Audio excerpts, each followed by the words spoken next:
It is all doom and gloom in the CS2 world. The game is broken, and skins are crashing.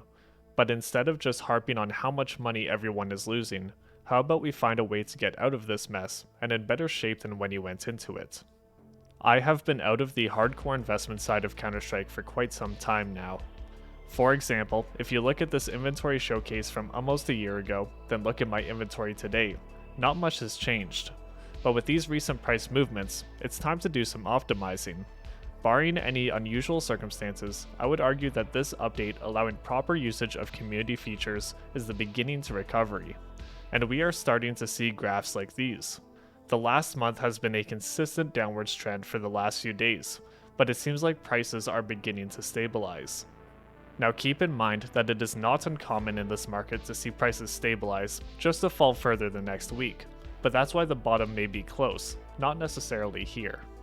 Now that we have easy access to proper warm-up maps, surfing is back and functional, 1v1 servers are back on the menu.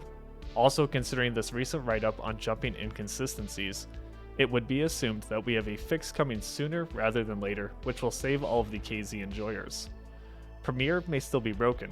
The actual mechanics of the game need some serious work, but the community aspect of Counter-Strike is back. It may not seem like much at this moment, but we will see the effects of this over the coming months. So how do we navigate a market where common play skins have seen massive dips, while other items like tournament stickers, operation skins, and operation stickers have not seen the same treatment? I mean, sure, some of them are down pretty bad, but as a whole, they have done a much better job surviving the downfall of CS2. While it does make certain liquid items like gloves and knives more attractive. The original gloves contained in the glove case and Hydra case are where I would put my money. Knives are more or less in the same boat, but many of them haven't shown any true signs of recovering yet. That being said, you have significantly more options with knives than you do with gloves. The OG knife finishes that were last released in the revolver case will always be an option.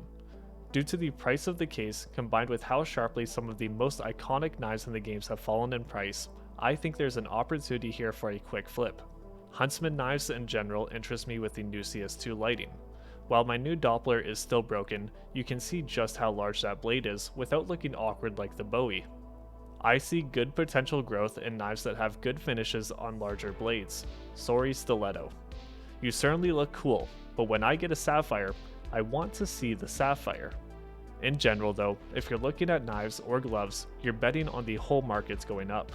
If the market begins to recover, it will do so quite evenly unless visual changes are made, like Sapphire phases returning to a more boring look. Regardless, I don't really look at knives or gloves as investment items, so I won't go on a big rant about what has potential or not. Buy what you like, put their potential into consideration.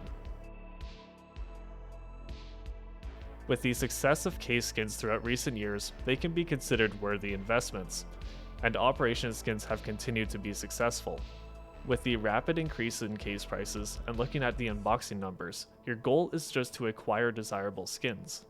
Whether that's an AK Vulcan that has become one of the king AKs, or grabbing at Atomic Alloy as they will continue being fed into Vulcan trade-ups, the choice is yours.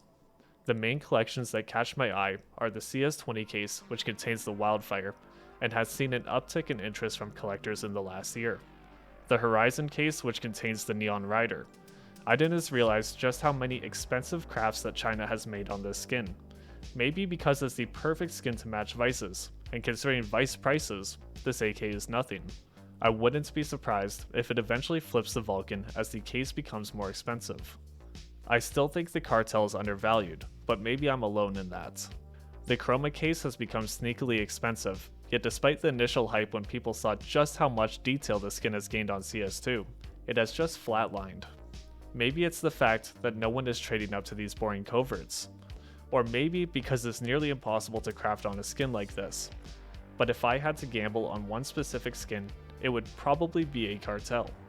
A shoutout to Operation Riptide as well. The Spider Lily is an attractive skin, and the Black Lotus has been following the footsteps of its big brother in the blueprint. I only have a one StatTrak factory new Black Lotus if you have been around for a while and wondering if I'm trying to shill this skin. It's just that I bought one a year and a half ago, and at current prices I'm at a 3x and on my way to 4x. I can't cover every skin or every case. This video would be an hour long and it's really not interesting stuff. First, you find a case that has potential to explode in price. Second, look to see if there's any desirable skins that can be collected, or if there's potential for certain skins to get farmed in trade-ups. There's not much science to it at a macro level. Operation skins are more interesting in that regard. These collection prices rely heavily on their supply numbers compared to a case skin. While a Fire Serpent is considered a rare skin because the case is so old, while also being disgustingly expensive, it's nothing compared to a Gold Arabesque. Take out souvenirs, it's an even larger gap. And this was from the 2021 Dust collection, where the assumption was that these collections were being overbought at the time. Take a step back to the Shattered Web days, and it's no surprise that China started buying up the market during COVID. My attention has always been on Norse. I bought some Emerald Jormungandrs, and for the float they are only at a 2x. Now doubling your money in 2 years is impressive for typical investments, but for Counter-Strike, somewhat lackluster. That's the advantage of buying trade-up fuel, where I bought up a bunch of low-tier factory new skins and I have seen much better profit from those. But even then, nothing to write home about. When I bought into Shattered Web, the top-tier skins were already unobtainable for 99% of people. So instead, let's look at my Operation Broken Fang skins that I bought a couple months after the operation ended. For example, I've already hit 3x on this Tech 9, almost 4x on these Deagles, coming up to 4x on these Novas. If I'm looking at operation skins for pure investment purposes, the early gains from new collections before any good looking skin becomes unobtainable to the regular person would be my pick. The exponential growth from a low supply collection like Shattered Web or even older into the OG collections is possible, but it would take another buying spree to get there. Get ready for potentially one of the most chaotic investments no matter which item you choose and what stats you have to back it. Valve have consistently made changes to stickers since CS2 release. Even recently, November 2nd, they randomly fixed the Tyloo Hollows on my AK. If you have been keeping up with the news, you are probably aware of RMR stickers having a crazy effect in CS2. Then Valve decided RMR can't be too cool, so they nerfed it hard. Again, on November 2nd, they changed RMR, giving it some of the background effect back. If CSGO was still around, I would say flip some Paris capsules, hold some Stockholm and Antwerp in hopes that Copenhagen doesn't have borderless stickers. Consider blocky stickers like DreamHack, Atlanta, and Boston, as in the future, constant borderless stickers will make these quite unique. But since Valve can nuke any of these at any moment, I have considered gambling on stickers that may see visual upgrades. Crown foils still don't look right. Cologne 2015 foils lack a foil effect too, but historically, not a collection I would put my money into. Krakow foils are still in the same boat, and considering how hard prices have tanked since China bought them all up, it might be a worthy gamble. For the most part, hollows are working properly.